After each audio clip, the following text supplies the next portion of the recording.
مرنے کے بعد بھی اولاد سے رشتہ ٹوٹتا نہیں ماں باپ کا۔ جس طرح زندگی میں والدین کے حقوق ہیں اولاد کے ذمے، مرنے کے بعد بھی والدین کے حقوق اولاد کے ذمے واجب الادا ہوتے ہیں۔ مختلف احادیث میں ان کا ذکر موجود ہے۔ پہلا حق الصلاۃ علیہما، ان پر جنازہ پڑھنا ہے۔ تجہیز و تکفین تدفین اس کے زمرے میں آتی ہے۔ وہ اولاد خوش نصیب ہے جو اپنے ماں باپ کا یہ حق ادا کر پاتی ہے، ورنہ ایسے بد نصیب لوگ بھی ہیں جنہیں جنازہ آتا نہیں ہوتا اور ساری زندگی لوگوں کے جنازوں میں جا کے رسم ادا کر کے آ جاتے ہیں، اور جب اپنے ماں باپ انتقال کر گئے تو یہ دھوکہ پھر ان کے ساتھ بھی انہیں کرنا ہوتا ہے۔ تو وہ کیا سوچ رہے ہوں گے کہ یہ ماں باپ کے مرنے کے بعد ان کا پہلا حق تھا جو ہم نے ادا نہیں کیا۔ تو دوسرا حق استغفار لہما، ان کے لیے بخشش کی دعا کرنا،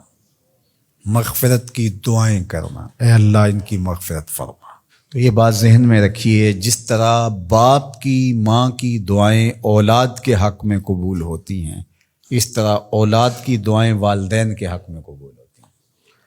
تو ان کے لیے استغفار کیا جائے۔ ایک شخص فوت ہوا اور اپنی بدعمالیوں کی وجہ سے قبر میں جکڑا گیا، تو بعد میں اچانک اس سے عذاب اٹھا لیا گیا کچھ عرصے کے بعد۔ تو بارگاہ عزدی میں عرض گزار ہوا، مالک میرے اعمال تو ایسے نہیں تھے کہ مجھے ان مشکلوں سے نکال کے کھڑکی کھول دی گئی جنت کی، تو کہا کہ تیرے مرنے کے بعد تیری بیوی کے ہاں جو بیٹا پیدا ہوا، تیرا بچہ پیدا ہوا، پھر اس نے اس کو پروان چڑھایا، اب وہ بولنے لگا اور اس کو وہ درس گاہ میں چھوڑ آئی، تو استاد نے اس کو پڑھایا، بیٹا پڑھو بسم اللہ الرحمن الرحیم، تو اس نے یہ پڑھا، مجھے شرم آئی کہ اس کا بیٹا مجھے رحمان الرحیم کہہ رہا ہے اور میں اس کو عذاب دوں۔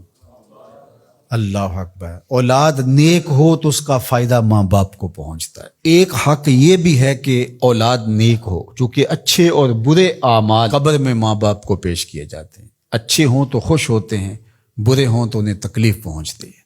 اس لیے ماں باپ کا مرنے کے بعد جو اولاد کے ذمے حق ہے، ان میں سے ایک حق یہ ہے کہ وہ نیک اور صالح ہوں تاکہ ان کو قبر میں راحت پہنچے۔ تیسرا حق ماں باپ کا جو اولاد کے ذمے ہے وہ انفاذ العہد ہے، ان کے عہد پورے کرنے، ان کے وعدے پورے کرنے۔ یعنی انہوں نے جو عہد کر رکھا تھا کسی وجہ سے پورا نہیں کر سکے، تو اولاد کے ذمے ہے کہ وہ اس کو ادا کرے۔ وہ عہد اللہ سے بھی ہو سکتا ہے اور اللہ کی مخلوق سے بھی ہو سکتا ہے۔ اللہ سے کوئی منت مانی تھی، پوری نہیں کر سکے، اسی طرح مخلوق کے ساتھ کوئی وعدہ تھا، اس وعدے کی تکمیل نہیں ہو سکی تھی، تو ان وعدوں کو پورا کرے۔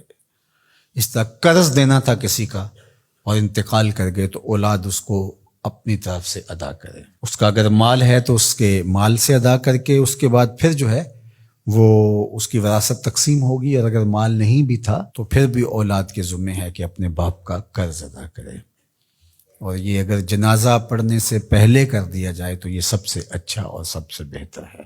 ایک تو یہ ہے کہ انہوں نے جو وعدے کر رکھے تھے، ان کے جو عہد تھے وہ پورے کرے، لیکن اس کے زمرے کے اندر وہ واجب کی سطح تک تو نہیں ہے، لیکن ان کے حقوق میں سے ہے کہ ان کے معمولات خیر کو جاری رکھے۔ یعنی جو وہ اچھے کام کرتے تھے، غریبوں کی مدد کرتے تھے، لوگوں کو کھانا کھلاتے تھے، اپنے علاقے کی مساجد کی ذمہ داریاں لیے ہوئے تھے، مدارس کی ذمہ داریاں لیے ہوئے تھے، غرباء کے علاج معالجے کی ذمہ داریاں لیے ہوئے تھے، اس طرح اور رفاہی ذمہ داریاں اپنے ذمہ انہوں نے لے رکھی تھی، تو ان کے انتقال کے بعد اگر صلاحیت اور حالت مالی ایسی ہو تو اولاد کو اس تسلسل کو ٹوٹنے نہیں دینا چاہیے، کہ یہ نہیں ہے کہ اب والد صاحب چلے گئے، ماں چلی گئی، تو غریب رشتہ دار جو پردے سے ان کی مدد ہوتی تھی اور ان کے گھر کا چولہا جلتا تھا، تو ماں کے جانے کے بعد اب اولاد کہے کہ یہ آپ کا اور اس کا تعلق تھا، وہ چلی گئی تو کام ختم نہیں۔ اس معمول کو جاری رکھیں، قبر میں ماں کی روح خوش ہوگی، روح بھی خوش ہوگی، اور اس کا اجر آپ کو بھی ملے گا، اور برابر اتنا ہی اجر آپ کے ماں باپ کو بھی قبر میں ملے گا، اس لیے کہ اس کار خیر کو شروع انہوں نے کر رکھا تھا۔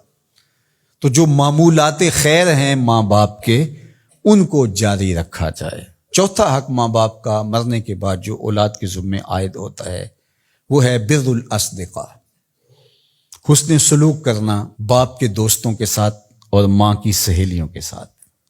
خالہ ماں کی جگہ پہ آتی ہے اور چچا باپ کی جگہ پہ آتا ہے. تو ماں کے انتقال کے بعد جو ماں کی طرف سے رشتہ داری کا سلسلہ ہے اس کو توڑ نہ دیا جائے کہ اب ماں نہیں رہی تو رشتے بھی ختم، اس طرح باپ نہیں رہا تو رشتے بھی ختم. تو ان کے ساتھ صلہ رحمی کی جائے. مرنے والے والدین کے حقوق کو کون ہے ایسا دین جو اس طرح بیان کرے گا؟ آج دنیا یورپ کی بات کرتے ہیں، وہ تو زندہ ماں باپ کو اولڈ پیپلز ہوم میں چھوڑ آتے ہیں. ایک ماں 10 بچوں کو پال لیتی ہے، 10 بیٹوں کو ایک باپ پالتا ہے، پھر 10 بیٹے مل کر ایک باپ کو نہیں پال سکتے. تو خوش نصیب ہیں وہ لوگ جو اپنے ماں باپ کی خدمت کو شعار زندگی کہتے ہیں.